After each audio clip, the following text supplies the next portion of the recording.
The invention skill is coming up at the start of 2016 and it's going to have a fundamental impact on the RS economy. More about what's going to happen and how you can profit from invention in this video.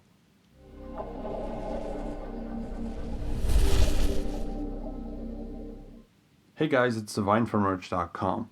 Invention is currently planned for January, but it may become February as it is a very complex project. This means that you still have a few months to make your investments.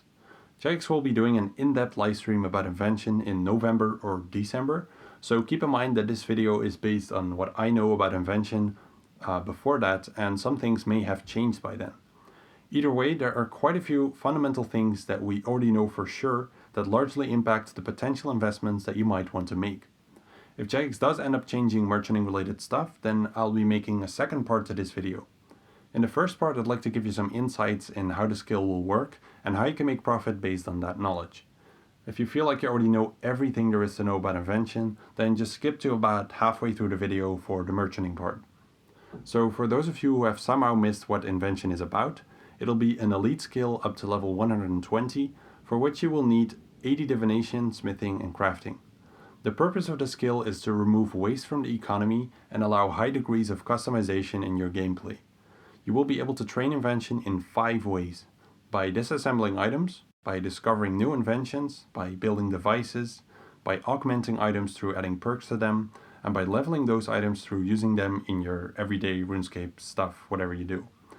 Now, the discovery, device building, and item leveling parts won't be merchanting related. You will, however, be able to profit from what people want to disassemble and the perks that they want to create. So let's look into disassembly first. You will be able to disassemble all existing alchable items and a few non-alchable ones to get different components. Now this will give you little XP, but it needs to be done so that you can create perks that you can add to your weapons, armors, and tools. Now this makes the skill an item sink, which means a lot of the excess items that we have will be disappearing from the economy instead of endlessly stacking up in a grand exchange and endlessly losing value in the long term. Now this will give the economy a huge boost, especially in flipping, as a lot of items will suddenly be interesting flips again. Well, in the past they were very cheap and nobody really cared for them, and that's really going to improve. Now as a result, less items will be at their high alch value, which means less items will get alched and less GP will be entering the game. So indirectly this is also a money sink, which we really need in the game along with a good item sink. As a result, more people will be PVMing as well, which is good for flips and short-term investments in gear and supplies. Now there will be a total of 58 different untradeable components, which may sound like quite little considering we have around 4k tradable items in the game, but a lot of items will be grouped together to give you the same kind of components. Now among the 58 different components will be a group of components that you can only get from higher valued existing weapons, armors, and tools, starting from level 70. Invention is very much focused on high level stuff, so you may want to keep that in mind for your investments. This doesn't mean that you necessarily need high level stuff to train the skill, but it will simply allow you to train it faster, and trust me, there are going to be a lot of people that want to train this skill fast. We currently have a completely maxed out first page of the high scores, along with tens of thousands of max K people and thousands of completionist K people, so yeah, this is going to be quite the race. Also, an important note is that not everything will necessarily disassemble in what you think. You may have seen Zamorakian components on the livestream, for example, but it's already confirmed that stuff like a Zamorak Mitre or Zamorak Kite Shield won't break down into Zamorak components. Now that would be reserved for the Zamorak Godsword and Subjugation Armor.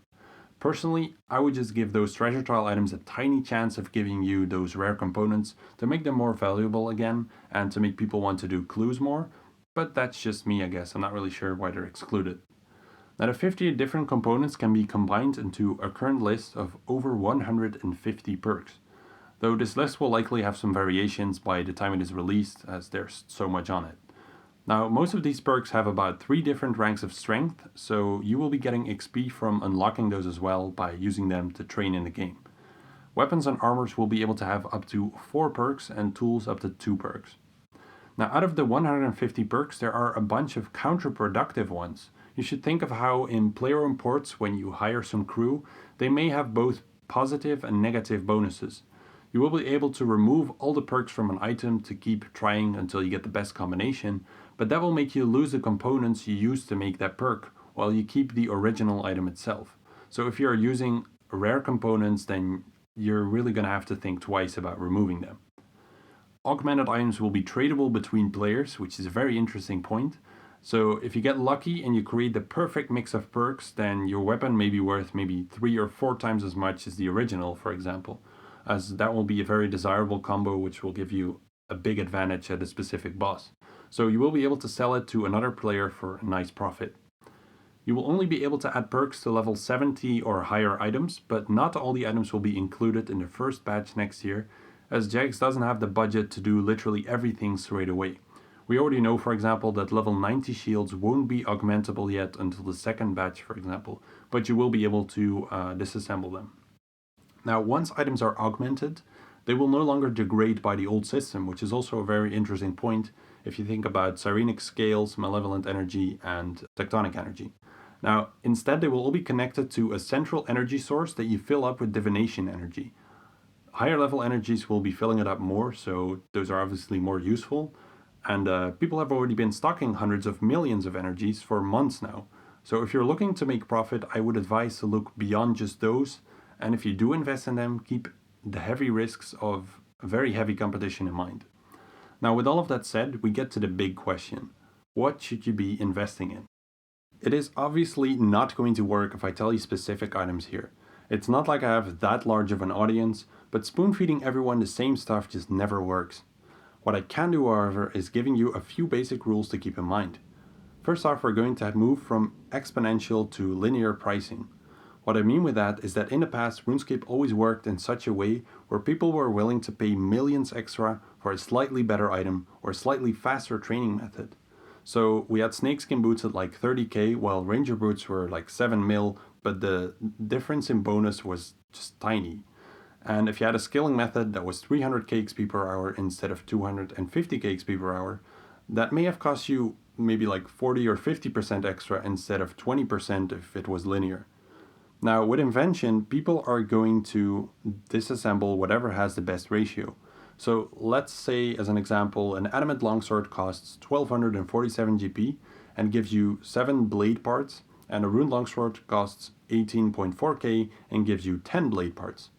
Then adamant would cost you 178 GP per blade part, while rune would be 1842 GP per blade part.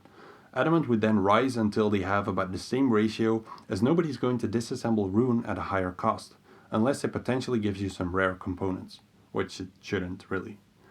On the other hand, if an adamant longsword and an adamant scimitar give you the same components, but the longsword costs 1247 GP, while the scimitar is 1004 GP, then people will dismantle the scimitar until their prices are the same. Therefore, if you plan to invest in some cheap stuff, go for whatever is undervalued compared to related items. There are loads of seeds, for example, that are only worth a few GP, so it would not make much sense to invest in those worth a few K. Those cheap items will be cleared out eventually until they move up to an equilibrium depending on how useful they actually are for an invention. Secondly, if you're more interested in expensive stuff, then almost anything above level 70 will go investment-wise, as you will be able to disassemble and make good use of all of that. Of course, some items will end up being more useful than others. I'll get to that in a moment. Right now, we know nothing about what the best perks will be and which items will give you the components for them, but it's going to be very important for you to keep an eye on any information you can find about this, as it can make or break your future investments. Thirdly, once Invention is released, you're likely not going to be using rare components from high-level items straight away. You will still have to level the skill a lot, and you will be able to do so by creating perks and devices from a lot of the common parts and by training with your augmented items. So if you invested in any high-level items, don't start panicking if they don't rise a lot upon release. People may simply not need them that much yet. Do keep in mind, however, that everyone is going to be investing in excess high-level items for this update, so the supply of some items may potentially even outclass the demand in the beginning. Fourthly, think of what people really care about, and this is what really matters in high-level items. While defensive perks are nice, for example, people care a lot more about offense in the game. While not needing anti-fire potions is nice, it's kind of a niche application to make your high-level weapon or armor protect you from anti-fire if you can only add 4 perks to it. There are simply no places in the game where you so desperately need inventory slots that you would sacrifice one of your 4 perks for some anti-fire potions. That just doesn't make sense. Finally, I want to talk about treasure trial items and discontinued items. Around the release of Invention and the months that follow it, these are likely going to be less interesting items than they have been. Everyone will be majorly focused on training Invention and trying to figure out what kind of components that they can get for the best prices, or trying to make items with the best combinations of perks to use those or to sell them for a nice profit. Now this will redistribute a lot of wealth, which is never a good thing for rares. The more money the rich own, the more likely they will try to buy out rares, and the higher those will be. Now there will definitely be amazing fluctuation at some point when the majority of the people in the rares market will decide whether they want to buy and hold their rares or if they want to sell them. But other than that, there should be a lot more profit in high level gear.